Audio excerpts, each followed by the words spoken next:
Sindrom legal pensiun terjadi ketika seorang wanita ingin memiliki suami.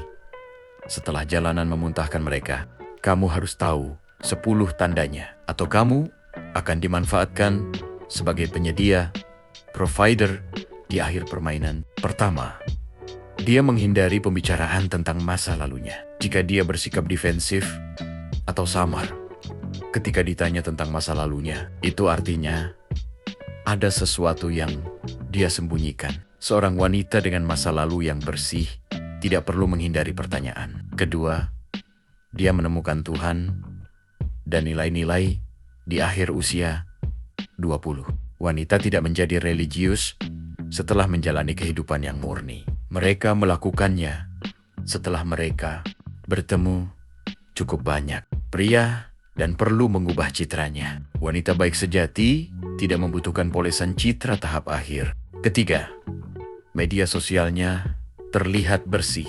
Jika tidak ada foto lama, tidak ada foto party yang liar, dan masa lalunya tampak terhapus bersih. Dia mungkin telah menghapus bukti gaya hidup masa lalunya. Gadis baik-baik tidak perlu pembersihan digital. Keempat, dia memiliki jumlah mantan yang banyak, tetapi menyebutnya sebuah pengalaman. Jika dia berkata, dia tahu apa yang dia inginkan sekarang.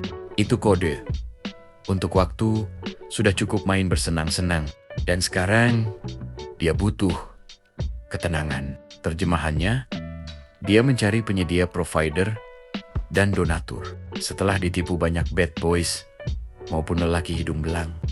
Kelima, dia banyak berpergian tidak jelas. Sering bepergian ke kota-kota besar domestik maupun mancanegara, atau traveling girl dengan sumber income yang tidak jelas, dan dia tidak membiayai tiket pesawat itu sendiri. Pria pasti tahu yang dimaksud di sini. Keenam, dia punya banyak teman pria. Jika dia membanggakan tentang selalu bisa akrab dengan pria dan lebih nyambung berteman dengan pria daripada sesama wanita, dia ada dalam rotasi yang dia bisa jadikan sebagai opsi pilihan. Wanita dengan nilai-nilai sejati tidak mengelilingi diri mereka dengan pria.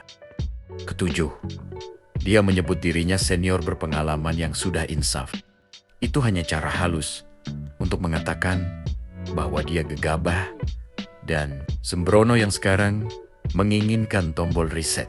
Tidak ada pria yang ingin menikahi seorang mantan pecandu party yang hafal tempat-tempat clubbing di setiap penjuru kota. Kedelapan, dia terampil memanipulasi pria.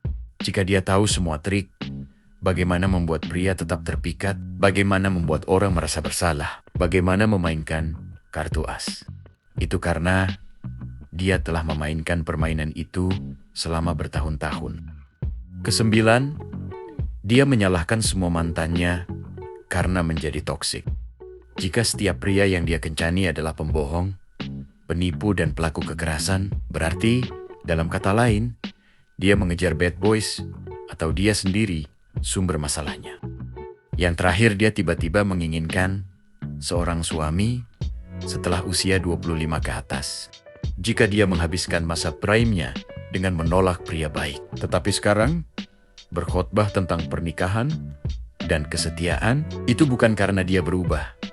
Itu karena nilai pasarnya turun. Wanita punya kecenderungan panik tentang usia yang terus bertambah. Tidak seperti pria yang menua seperti wine. Wanita menua seperti susu ketika dia memberikan tahun-tahun terbaiknya di jalanan. Sekarang, dia ingin kamu menanggung harganya. Satu, kebenaran. Wanita yang paling kamu percayai telah berbohong kepada pria sepertimu sebelumnya. Pelajari sifat wanita, atau kamu akan dimanfaatkan, dibuang, dan dilupakan.